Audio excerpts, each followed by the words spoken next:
Hey guys, and welcome back to Second Channel. Got another fast-paced e-bike review video. This one on ENGWE's brand new X24. It's a dual battery bike. It's got a pretty big range, so at first glance, let's go over a few details. We get 24-inch wheels, fat tire, 4-inch wide. It's got hydraulic disc brakes on the front and rear. You'll notice it does have dual suspension. You got 2 shocks on the back, which do have adjustable preload. And then it looks like a port for setting the air pressure up on a little bit if you're a bigger guy.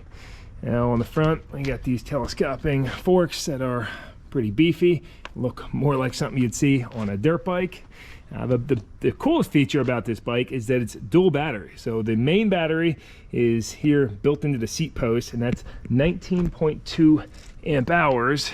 To take it out, I believe you just comes with 2 sets of keys, one for this battery, and I'll show you the other here.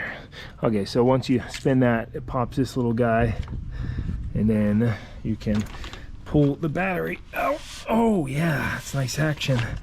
So when we connect that, this is the connector for it, and the charge port on the back. It does have a built-in light too, and this battery, their normal design, you know, inside of the frame. Once you split the frame open, you can turn your key in and then slide that out. So 10 amp hours and 19.2. That is that's a lot of battery. Wait a second, this has got a shock under here too. Oh, it's almost like a triple suspension. I wonder if these are just springs and that's your dampening. Up on the front forks, you do have adjustable compression, which is probably a lockout if you spin it all the way clockwise, and adjustable preload as well. Instead of having just a seat post light, it does come with their traditional bolt-on brake light and a good little headlight with built-in reflector. You see it's got the serial number stamped up into the frame. And here's a glance at everything else that came in the box. Good cushioned seat, aluminum pedals, a kickstand, toolkit, manual, which we'll go over later. You also get a passenger seat in the back. So you could use this as a rack, leave it like that, or put the pad on. But I'm gonna start by bolting these bars up. So remove the 4mm head bolts, and you'll notice this is not a stepped clamp, it's flush on both sides. So when you're tightening this back down, just go even gaps and tighten these in a cross pattern. I like that it's got the bullseye on the bars for easy alignment, and I did leave those slightly loose so we can make our final adjustment after the wheel's on. For this display connection, just line the little keyway up, or key, and there you go, snap that in. Let's get the dangling light out of our way, remove the stainless steel screw and nut. So we want to drop it behind or in front. Kind of digging behind. Yeah, that looks clean. I did the washer on the back side. You'll notice we have no fenders on this bike, by the way. Although that rear seat could kind of do pretty good as a fender. Now loosen the axle nuts all the way out and make sure you have even spacing on side to side. You can adjust that with these center nuts. Make sure the center nuts are at least hand snugged. You'll see this does have the little lock tab washer included. However, down here, you pop your dummy axle out. I already loosened it, and there's no spot for that. But anyway, I'll lift the bike up. Make sure your brake pad separator is out. Make sure the rotor's in between the brake pad, washers are outside, slipper on, and make sure it's fully seated down. You know, give it a good press down. I probably should have put the kickstand on first. That simply bolts on with these 2 supplied 5mm head Allens. So again, make sure the axle is fully seated into the forks, and that little lock washer, point it down, and then tighten down your axle nuts. 30 pedals on, they are stamped R and L. The right side is righty-tighty, the left side is lefty-tighty. For the saddle, we can slide up our seat post / battery, and then loosen this 6mm Allen, which opens up the clamp enough to be able to get the seat in between there. You can clock it wherever you want, or slide it back and forth. Pick what's good for you and snug her down. Well, I'm 6'3", 180 pounds, and here's how I look with the seat at the lowest position. I'm gonna position my bars where I want them to. I'll snug down those clamps now, but this is the highest it can go. Oop. I'm not even gonna try to get on it with it at its highest position, but yeah, I mean, that's what they're showing on this scale. And actually, this is the max insert, so they want it to be out at least this much, it looks like. And that gives you plenty of room to connect the cable. So actually that max insert mark is exactly where I would like it. That feels pretty good to me. I get the bars clocked and tightened, but you'll notice the headstock is off to the left a little bit. If you find that, you simply loosen these two Allens evenly, clock it, and tighten them back down evenly, back and forth a few times. Install the tail light, two 8mm nuts going from the backside, and remove the plastic. And we can drop our seat on. Let's pop this Phillips out. I guess we'll put the seam forward. You drop it into these little grooves and slide her forward, put the Phillips back in. Slightly tight to get to it in this position, but if you don't mind the seam on the back, you could flip it, put it on the other way. And there's a look at the completed bike. Pretty sharp looking. Our last step is plugging in the seat post battery, little slinky cord. And you can see why the seat can't really go in any lower. I mean, it can, but then you won't be able to plug in this battery without it interfering with the passenger seat. So this does have a little pin to line up. Slide that in, and then tighten down the little collar nut. On this massive seat post clamp, I did find it necessary to put some pliers on this nut on the other side to snug that down a little bit more to get good clamping action. And you see it does have a lock, so people can't steal the battery. You just press that down, and then that's locked into place. Now at this point, I realized I kind of screwed up because I only fully charged this frame battery. It has a port on the side. I didn't realize it had another battery in the seat post when I took it out of the box. So that one, you can ride with one or the other or both. Like you could just disconnect this and ride it. That one's showing 96%. Always a good idea to fully charge these before you go for your first ride. I'm not gonna do that. We'll just go hit some trails. They do advertise a massive range of 54 miles with both those batteries riding on Assist 5 and 149 miles if you're riding on only Assist 1, doing more pedaling. The hub motor is 1200 watts peak, and they advertise a 31 mile/hour top speed. I gotta go run you for a little bit before I leave, huh? Yeah. Losing all the daylight though.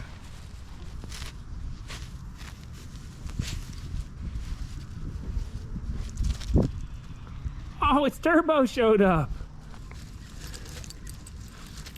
Getting all the loves, yeah.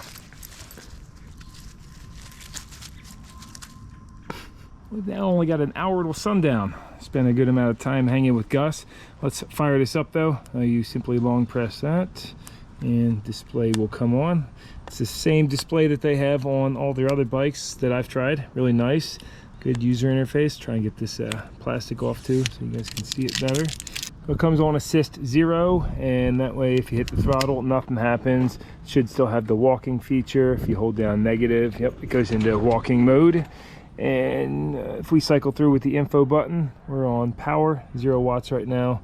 So you can cycle to trip time, max speed, average speed, total distance, and trip distance. Already got 1.3 miles on it. To turn the headlight on, you simply press once and it comes on along with the tail light, but for some reason mine just keeps shutting off and I don't know why. Let's see if we get into the settings. You long press a positive, negative. I'm gonna find out what's going on with this light not working. Auto headlight, there we go. I'm gonna turn that off. Let's see if that fixes it. I think to get out of this, oh, okay, you gotta go down the back. Let's see what happens now. Okay, now the headlight stays on. I guess it must have a light sensor, but there's a look at the headlight and a glance at the tail light. Also, you have 3 modes. You see we're in normal right now. If you long press this middle info button, it goes into sport mode, or long press it again over to eco mode and leave it in, I guess I'll leave it in sport mode, why not? I'm gonna leave this on battery 1 for now and just ride that out. If you want to turn the second battery on, you just hit that green light for go. We're gonna be taking some road, and you can see, look at that, top speed, 31 mile an hour, full electric. But what I like most is, even at this speed, you can pedal.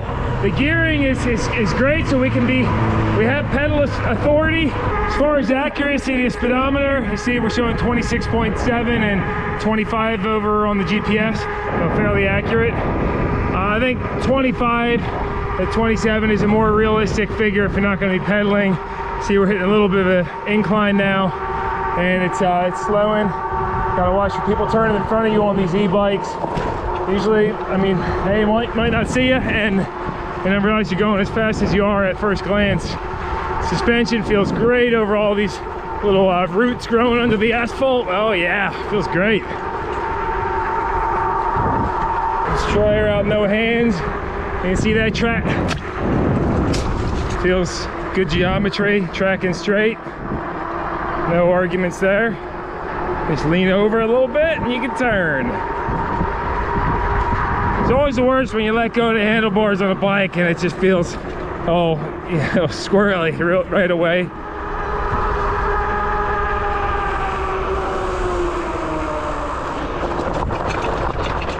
Seven miles in, my first impressions, just love this bike.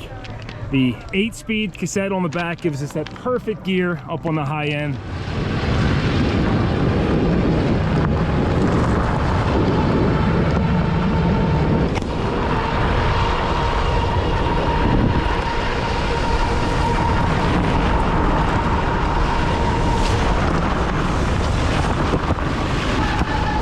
And this cool summer breeze in the evening, it's like a dream riding there. No noisy engine disturbing the peace, just whispering through the woods.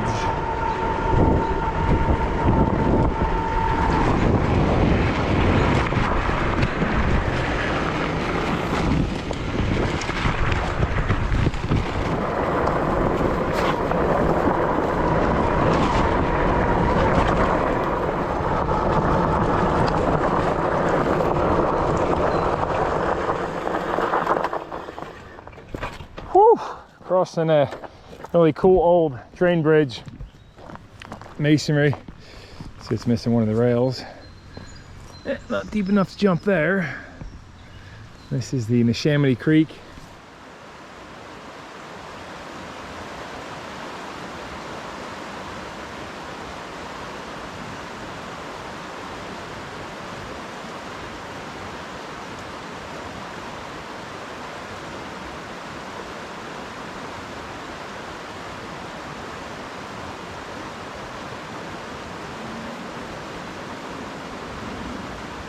It was nice hanging at the spot. I'm going to continue on with the mud off my tail light so people can see me. Head to the casino, see if we make it. I think it's like another 8 miles from here.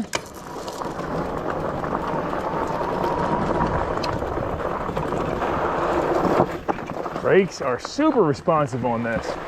All right, this is very steep, but we got a steep hill climb coming out of the valley now. We're only at 32% on the main battery or the front battery.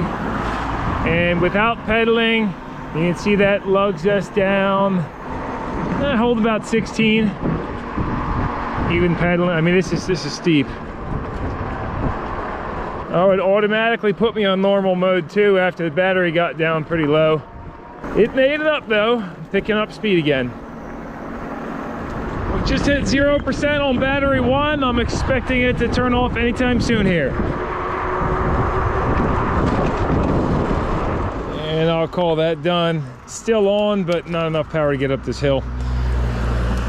So all I do is reach down and turn on the second battery. And I can already see this climbing. It just went 1%, 2%. Let's see if we got full power off the rip though. Yep, yeah, it's a steep hill, but we are good to go. It's gonna take some time for that battery percentage to equalize, you know. I mean, I guess it'd be nice if we could fully disconnect the front battery, because right now they're trying to equalize each other, right? But regardless of that showing 3%, we definitely got full power. I suppose it makes more sense to deplete the main battery first. That way you can detach it and run your secondary frame battery. And we have made it to the casino.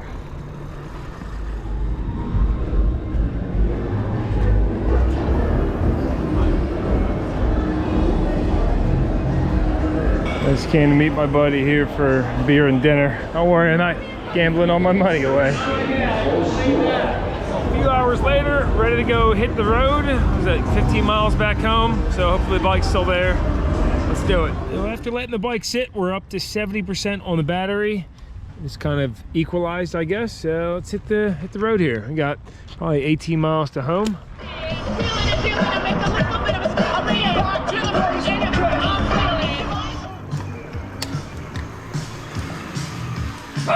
All right, we made it. Showing 33.6 miles, so a true 32 since we started at about a mile. This bike handled nice. It was a good adventure cruiser. 24-inch wheels, the fat tires, the light worked good at night. I didn't show you the brake light, by the way, so I did show you this one, but right here on the seat when you hit the brakes too, look at that. That thing is bright. So you get dual brake lights. Well, I guess we'll pan over to the manual now in case you guys, in case I missed anything. And what do you think, Gus? Huh? What do you think, boy? Do you approve? He's like, no, I don't care. I just want some food. I want to go for a walk and I want some food. And finally, a glance through the owner's manual for anybody interested. If you want to pause that, keep in mind that the specs might be slightly different in here than what I read earlier in the video because this is not as up to date as that. So again, if you just want to pause it, you should be able to read everything in here. Try to make this real quick. I think that's close enough for you guys, right? You can zoom in. Get a little bit of glare.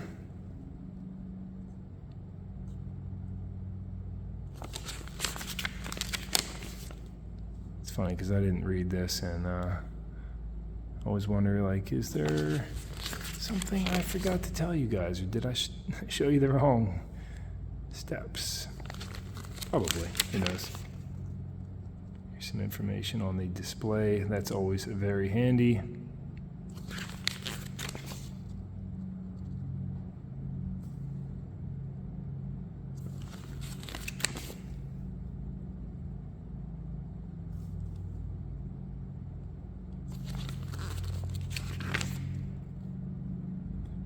Some tips on your first ride. Security.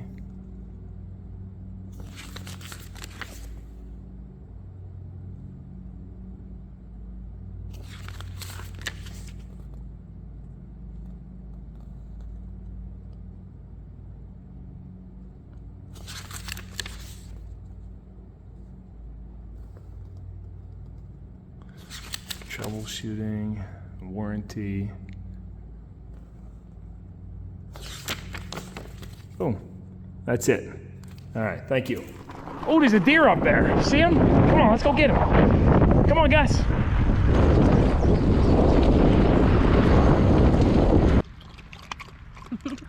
There's Steve Pops.